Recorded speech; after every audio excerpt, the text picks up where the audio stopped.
ఓం నమ శివాయ. అనంతమైన ఈ విశ్వానికి ఆది అంతం లేని పరమాత్మ, లయకారుడైన ఆ పరమశివుడు. ఆయన రూపం విచిత్రం, ఆయన తత్వం అద్భుతం. మెడలో పాము, తలపై గంగ, నుదుట విభూది రేఖలు చూసేందుకు భయంకరంగా కనిపించిన మనసు వెన్న కంటే మెత్తనైన బోలాశంకరుడు ఆయన. ఈరోజు మనం ఆ మహాదేవుని జీవితంలోని 3 అద్భుతమైన ఘట్టాలను తెలుసుకుందాం. మొదటిది, లోక కళ్యాణం కోసం శివుడు చేసిన త్యాగం.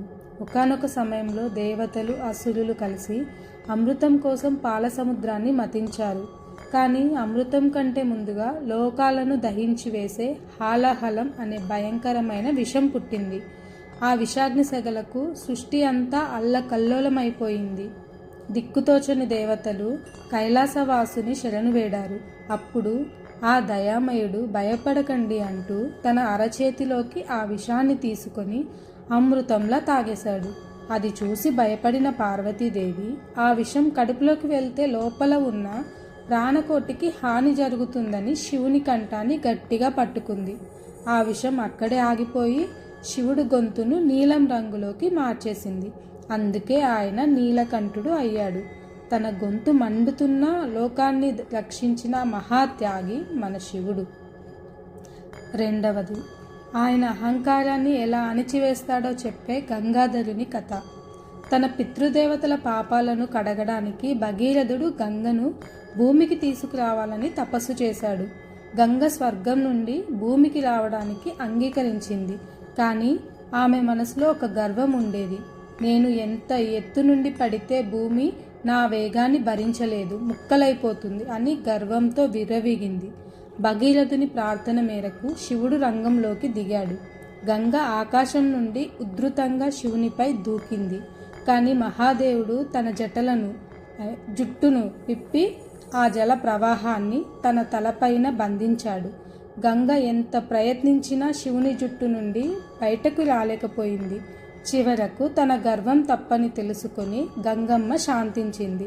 అప్పుడు శివుడు తన జటల నుండి చిన్న చిన్న పాయలుగా గంగను వదిలి భూమిని సస్యశ్యామలం చేశాడు. మూడవది, శివుడికి కావలసింది ఆడంబరాలు కాదు, కేవలం స్వచ్ఛమైన భక్తి అని నిరూపించే భక్త కన్నప్ప కథ. ఆంధ్రదేశంలోని శ్రీకాళహస్తి కొండల్లో తిన్నడు అనే ఒక బోయవాడు ఉండేవాడు. అతనికి పూజా నియమాలు తెలియవు. రోజు అడవి నుండి తెచ్చిన మాంసాన్ని శివుడికి నైవేద్యంగా పెట్టేవాడు. నోటితో నీళ్లు తెచ్చి అభిషేకం చేసేవాడు. లోకానికి వింతగా అనిపించిన శివుడు మాత్రం అతని అమాయకపు భక్తికి ముగ్ధుడయ్యాడు.